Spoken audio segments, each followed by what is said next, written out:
ఇక చూడురే ఇప్పుడు తెలంగాణ రాష్ట్రానికి పెద్ద దిక్కోవాలంటే ఇక ఢిల్లీలో పంపించిన వాళ్ళంటే ఇక మీనాక్షమ్మ ఆ మీనాక్షమ్మని ఎటనన్నా చేయాలి ఈ తెలంగాణ రాష్ట్రానికి వెళ్ళి సాగనంపాలని కక్ష కట్టి కూర్చురు అంతా కంకణం కట్టి కూర్చురు లీడర్లు పెద్ద పెద్ద లీడర్లు పాపం చిన్న చిన్న వాళ్ళు ఏం కాదు కానీ ఆమెనంట మొత్తం పొరపాట్లే చేస్తుందంట ఏం పొరపాటు చేసింది ఆమె అంటే జనాలకు ఏం మంచి చేస్తుంది ఈ లీడర్లకంటే అది పొరపాటు అంట ఏది అసలు మొన్న ఫస్ట్ అసలు కారణం ఏమి వచ్చిందంటే ఎమ్మెల్సీ ఎలక్షన్లు జరిగినాయి కదా ఆ ఎమ్మెల్సీ ఎలక్షన్లల్లో సామాజిక న్యాయం జరగాలని ఆమె ఏం చేసింది మొత్తం బీసీలకు ఎస్సీలకు సంబంధించిన అభ్యర్థులను పెట్టింది అది ఫస్ట్ వాళ్ళకి నచ్చలే ఆ పెద్ద లీడర్లకు నచ్చలే ఆ తర్వాత ఏమైంది ఏది మన సెంట్రల్ యూనివర్సిటీ భూములు ఉన్నాయి కదా ఆ సెంట్రల్ యూనివర్సిటీ భూముల పైన కోర్టే తీర్పిచ్చింది వద్దు ఆ భూముల తీరు ఓగురి ప్రస్తుతానికి ఆ టాపురి మీకు నచ్చినట్టు పోయి మీరు జేసీబీలు ఇటాచీలు పెడితే అది నడవదు అట్లా మీరు 4 రోజులు ఆగురి దాని మీద మేమంతా ఎంక్వైరీ చేసినాక చెప్తామని చెప్పారు చివరికి వస్తారాక మొత్తమే వద్దని చెప్పారు ఆ విషయంలో ఈమె జర ఎక్కువ ఈమె పట్టించుకొని వద్దు మన పార్టీలోకి అక్కర్లేవు ఆ భూముల ముచ్చట దాని తెరుగు ఓకూరి అని చెప్పింది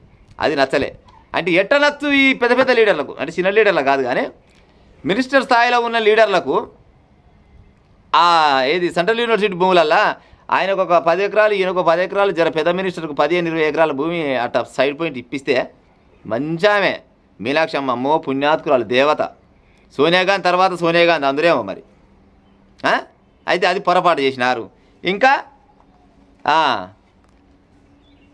ఏది మళ్ళీ ఇంకేమో చెప్తాడు గీడ ఒక ఆయన లాభం కంటే నష్టమే ఎక్కువ ఉందంట మీనాక్షమ్మ వల్ల పార్టీకి లాభం కంటే నష్టం ఎక్కువ ఉందంట అంటే వీళ్ళ వల్ల మొత్తం లాభమే ఉంటే ఆమె వల్ల మొత్తం నష్టమే ఉందంట అంటే మీ కాంగ్రెస్ పార్టీని ఒక గాడిలో పెడదాం అనుకోవడం పొరపాట లీడర్లు ఇగో గట్ల ఉంది మొన్న ఏది మన సచివాలయంలో అందరినీ మంత్రులని వాళ్ళందరికీ కూర్చోబెట్టి మీటింగ్ పెట్టే కదా ఆ మీటింగ్ పెడతానంట మంత్రులను మమ్మల్ని అందరూ పిలిపించి సీఎంని మమ్మల్ని అందరూ పిలిపించి చట్టం మీటింగ్ పెడతామని గుర్రు అంటున్నారట ఇప్పుడు ఏది అధికార పక్షం కాకుంటే ఇప్పుడు ఉండదు కదా ప్రతిపక్షం వాళ్ళు కూడా ఏమో పైన విమర్శలే గుప్పిస్తున్నారట మరి అంటే ఆలీలంతా ఒకటే కదా రాజకీయ నాయకులే పార్టీలు అలా కానీ రాజకీయ నాయకులే ఇవాళ అదేంటి ఆ సెంట్రల్ యూనివర్సిటీ భూములు వీళ్ళని సగం తీసుకుంటే రేపు ఇంకోటి అధికారంకి వస్తే వాళ్ళు కొన్ని సగం తీసుకుంటే ఇంకా బాగుండేమనుకో అంతా ఒకటే కదా పార్టీలు వేరు కానీ అలా గుణాలు మొత్తం ఒకటే కదా ఆమెకు మీకు ఏమైనా పోలుకున్నా అది చెప్పురి మినిస్టర్లు ఇక గీడేమి ఇంకో ఇచ్చిండు ఆమె తీరు పైనంట పార్టీ సీనియర్లు చాలా ఆగ్రహం వ్యక్తం చేస్తున్నారంట ఎటువంటి మోతవారులు అయ్యాలి జర పేరు చెప్పురు జర మాకు ఆయన ఎంత పెద్ద పార్టీ సీనియర్ ఆయన మీరు పార్టీ సీనియర్లు అనకూరు జర కాంగ్రెస్ పార్టీలో ఉన్న కొంతమంది అందరినీ కాదు కానీ పార్టీ కోసం కష్టపడ్డోళ్ళు కొంతమంది అయితే ఇవాళ పదవులు అనుభవిస్తోళ్ళు కొంతమంది అవునా కాదా కేసీఆర్ మీద వ్యతిరేకతతోటి ఇవాళ తెలంగాణ రాష్ట్రంలో కాంగ్రెస్ పార్టీ అధికారంలోకి వచ్చిన అధికారాన్ని సద్వినియోగం చేసుకోవాలి అంటే మీకు నచ్చినట్టు చేస్తేనేమో మీనాక్షమ్మ మంచిది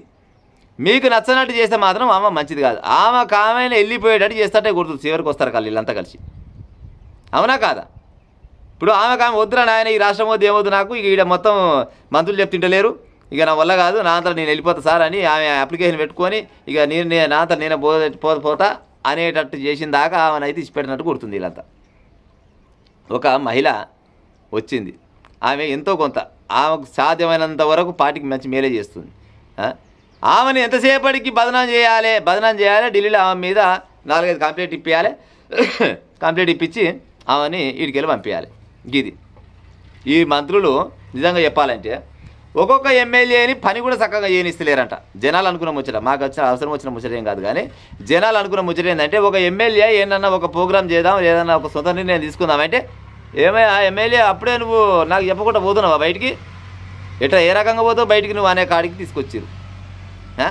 ఇంకా కొంతమంది ఆయమాన ఎమ్మెల్యేలు మినిస్టర్లు ఉన్నారు ఆ మినిస్టర్లు ఏమంటారంటే మొత్తం తెలంగాణ రాష్ట్రం మొత్తం బీఆర్ఎస్ పార్టీలు అక్కడ గుంజుకపోతుంటే దాన్ని పట్టుకొచ్చి కాంగ్రెస్ పార్టీకి అప్పచెప్పిన నేను లేకపోతే మొత్తమే కథం అయ్యేదని చెప్పుకుంటాను తిరుగుతారు నిజంగా సిగ్గు అనిపించాలి అట్లా చెప్పుకుంటోళ్ళకు అందరికి కాదు ప్రజలు చైతన్యమయ్యారు సోషల్ మీడియాలలో ఎంతోమంది విలేకరులు కానీ లేకపోతే యాంకర్లు కానీ లేకపోతే ఇదేంది యూట్యూబ్ ఛానల్ పెట్టుకున్న వీళ్ళంతా కలిసి కేసీఆర్ చేసిన అవినీతిని మొత్తాన్ని బట్ట బయలు చేసి ఆడ బజార్లు వేస్తే జనాలంతా అది విని నిజంగానే కేసీఆర్ పైన వ్యతిరేకతతోటి ఇవాళ కాంగ్రెస్ పార్టీకి అధికారం ఇస్తే మీరు ఏమైనా కానీ మీ మాట ఇంటేనేమో మంచోళ్ళు మీ మాట వినకుంటేనేమో చెడ్డోళ్ళు గిట్లనా అచ్చా అయితే హం ఖరాబ్ అయితే తుమ్ అంటే ఇప్పుడు సెంట్రల్ యూనివర్సిటీ భూములలో పోయి ఏలు పెడితే నడుస్తుందా మరి మీరు రోజులు అడిగి పెట్టి చెప్పురు అలా కోటడికి ముచ్చటే కదా.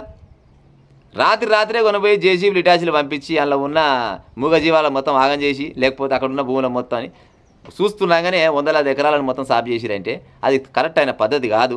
మీరు దాన్ని తెరుగు పోకురని కోర్టు చెప్తే అదే మాడని తూచా తప్పకుండా అట్ట పాటించిన మీనాక్షి అనే ఆమెని మీరు మా పార్టీకి పట్టిన శని అనే కాడికి తీసుకొచ్చారు. నిజంగా వాస్తవానికి కాంగ్రెస్ పార్టీకి పట్టిన శని ఆమె కాదు. కాంగ్రెస్ పార్టీలో ఉన్న మేము పెద్ద లీడర్లం, మేము తోపు లీడర్లం అని చెప్పుకునే కొంతమంది అక్కడిక్కడ జంప్ అయిదామని అట్లా ఆగిరు చూసినావు. ఇవాళ మినిస్టర్ హోదాలో ఉన్నారంతా. వీళ్ళు నిజంగా పార్టీకి పట్టిన పెద్ద శని. నిజంగా కూడా ఒక కుల్ల చెప్పుకోవాలంటే ఈసారి కనుక కాంగ్రెస్ పార్టీ అనేది అధికారం రాకుంటే ఈ కాంగ్రెస్ పార్టీలో ఉన్న ఇవాళ మినిస్టర్లు మేము మోదవారి మినిస్టర్ అనే కొంతమంది వేరే పార్టీ కండవ కప్పుకొని బరాబర్గా తిరగపోదురా ప్రజలారా. వచ్చింది జనాలు కళ్ళు తెలిసిరు, జనాలు ఆలోచించారు, జనాలకు ఒక అవగాహన వచ్చి కాంగ్రెస్ పార్టీ కూడా ఒకసారి ఇద్దాం, తెలంగాణ ఇచ్చింది కాంగ్రెస్ పార్టీ, ఒకసారి తెలంగాణ రాష్ట్రాన్ని కాంగ్రెస్ పార్టీ చేతిలో పెడదామని చేతిలో పెడితే ఇవాళ ఈ మోదవారి లీడర్లు కొంతమంది ఆడంగీడంగా సంచులు మోసిన వాళ్ళు అంతా ఏమంటారంటే మేము తీసుకొచ్చినాం తెలంగాణ రాష్ట్రాన్ని కాంగ్రెస్ పార్టీ చేతిలో పెట్టినామంటే మీ లీడర్లు ఎక్కడు కూడా తీసుకొచ్చినోడు కాదు. ఇదేదో బరాబర్గా చెప్తున్నాం. ఇంకా ఎమ్మెల్యేలను కొంతమంది అక్కడక్కడ కొట్లాయినోళ్ళు కానీ మేము మినిస్టర్ హోదాలో ఉన్న వాళ్ళు మాత్రం ఎవరూ లేరు. మీనాక్షి అమ్మని మాకు చెప్పిన మాట ఇంటలేదు అని ఆమెని మార్చే ప్రయత్నం వస్తుంది. గిట్ల చేస్తారు. ఇగో గిట్ల ఉన్నది. ఇంకేముందా ఇంకేలా ముచ్చట. అసలు వచ్చిన ఒక కథ అంత ఏడుందంటే 3 రోజుల కింద హైదరాబాద్కి వచ్చిందట. 3 రోజుల కింద హైదరాబాద్కి వచ్చి మంత్రులని విద్యార్థులని అదేంటి మన సివిల్ సొసైటీ వాళ్ళని ఏమంటారు ప్రతినిధుల వీళ్ళందరినీ కలిసి ఒక మీటింగ్ పెట్టిందట. మీటింగ్ పెట్టి ఏం జరుగుతుంది హైదరాబాద్లో అసలు ఏం కథ అని మీటింగ్ పెట్టింది. ఆ మీటింగ్ పెడితే వీళ్ళకు నడుస్తలేదు. వీళ్ళకి ఎంతసేపటికి రబ్బర్ స్టాంప్ లెక్క మేడం అనగానే రైట్ మంత్రి గారు మీకు నచ్చిన పని చేసుకోపోరి, అవసరమైతే నువ్వేనా కబ్జా పెట్టుకోపో నేను చూసుకుంటానంటే మంచిది. ఆమె అట్ట చేస్తే మంచిది. ఎంత ముద్దుగా చెప్తురు ఆమె వల్ల అంట లాభం కంటే నష్టం ఎక్కువ ఉంది. ఆమె వాళ్ళ నష్టం కాదు. మేము మంత్రులమని విర్రవీగే కొందరు మంత్రులు ఉన్నారు. మళ్ళీ ఇంకా ఇలా ఏది పార్టీ సీనియర్లు గర్రు అంటారట. మరి వాళ్ళు ఏ సామాజిక వర్గానికి చెందిన వాళ్ళు జర ఒకసారి ఆలోచించాలి ప్రజలు. మీరు కూడా ఎందుకు మరి ఆమె మీద అంతా గర్రు అంటారు అంటే ఒకటే, ఆమె ఏదైనా నిర్ణయం తీసుకుంటే అట్ట వెళ్ళిపోతుంది. వీళ్ళ కట్టవద్దు, మేము చెప్పిన నిర్ణయాన్ని ఆమె పాటించాలన్నట్టు. ఆమె అట్ట ఉంటుంది కదా. ఆమె అవసరమైతే కటిక నేలపైన కూడా బుక్కడి బువ్వ తిని భూమి కొరిగే గుణం ఆమెది. మీకు ఏసీ లేనిది కారు దిగరు, ఏసీ లేనిది అలా కూసోరు. మీకు ఆమెకు పోలిక ఉంది ఏమన్నా? నక్కకు నాగలోకానికి ఉన్న పరాకు ఉంది ఇప్పుడున్న మినిస్టర్లకు. మీనాక్షి అమ్మకు ఆమెను తీసేయాలంటే మీ వల్ల అయితే కాకుండొచ్చు. ఒకవేళ మీరు నచ్చక ఇక వీళ్ళతో వచ్చిన బాధ నాకేముందిలే, నా అంతలో నేను వెళ్ళిపోతానంటే ఆమెతలో ఆమె వెళ్ళిపోవాల్సిందే. కానీ మీరు ఆమె మీద గుండాలు ఎత్తేయాలని చూస్తే మాత్రం జనాలు మాత్రం సహించరు. ఇంకోటి అంతిమంగా చెప్పేది ఏంటంటే ఈ తెలంగాణ రాష్ట్రంలో కాంగ్రెస్ పార్టీ నికాసైన కార్యకర్త లీడరు ఎవరైనా కానీ ఆ మీనాక్షి అమ్మని కాపాడుకునే బాధ్యత మీదే. ఎందుకంటే అటువంటి వ్యక్తి పోతే ఇంకా రాష్ట్రాన్ని ఆగం చేద్దామని చూస్తారు కొంతమంది. అంతమంది ఏం కాదు. అంతమంది మీద గుండాలు ఎత్తేసేందుకు మాకేమంత అవసరం లేదు, మాకంత అక్కర కూడా లేదు. కానీ కొంతమంది లీడర్లు పెద్ద మోదవ లీడర్లు, మినిస్టర్ అని చెప్పుకునే లీడర్లు వీళ్ళు రాష్ట్రాన్ని ఆగం చేయవలసింది. అందుకోసమనే వీళ్ళు ఏ పార్టీలో ఏ అధికారం ఉంటే ఆ పార్టీకి వచ్చి ఇప్పుడు ఎంతోమంది జాయిన్ అయ్యారు చూసిరు కదా. కార్యకర్త అట్టనే ఉంటాడు. కార్యకర్త అంటూ నికాస్ అయిన కాంగ్రెస్ పార్టీ కార్యకర్త అంటూ గట్టినే ఉంటారు. వీళ్ళు పార్టీ గెలిచినాక కూడా జాయిన్ అయిన వేరే పార్టీ లీడర్లు ఎంతమంది లేరు? రేపన్నాడు ఈ పార్టీ ఓడిపోతే మరి ఇళ్ళకెళ్ళి వేరే పార్టీకి పోయే లీడర్లు ఉండకుండా వస్తున్నా. గెలవ ముందుకు వచ్చిరంటే అదో లెక్క, నిజంగానే వచ్చిండ్రు గెలిపించుకురు, ఆయన మంచితనం చూసిరు అంటే అదో లెక్క. కానీ ఇబ్బంది పెట్టి మేము పోదాం, మేము పార్టీలు మారుతాం అని కొంతమంది.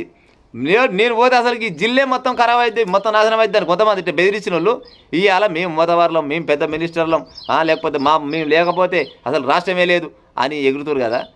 మీరు లేకపోతే రాష్ట్రం ఎక్కడ పోదు సార్, మీరు లేకపోతే రాష్ట్రం ఎక్కడ పోదు. మీరు కాకుండా ఇంకోరు వస్తారు. అంతేగాని మీ స్వార్థ రాజకీయాల కోసం ప్రజలను ఆగం చేయకూడదు.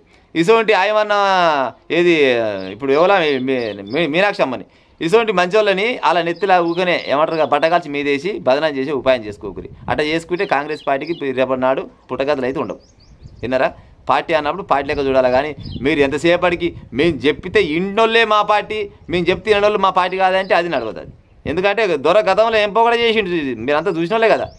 దొరకే గతి పట్టింది ఎవరికైనా కానీ.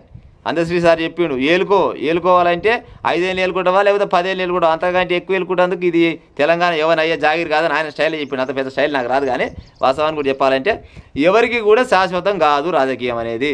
ఇవాళ ఆయన ఉంటే రేపు ఇంకో ఆయన ఉంటాడు, ఎల్లుండి ఇంకో ఆయన వస్తాడు. అంతేగాని ఎల్లకాలం నేనే ఉంటాను ఇక్కడ పీట వేసుకొని కూర్చున్నందుకు మనం ఓవరం వస్తూనే పట్ట చేసుకొని అయితే రాలే. ఇక ఉంటాం మరి.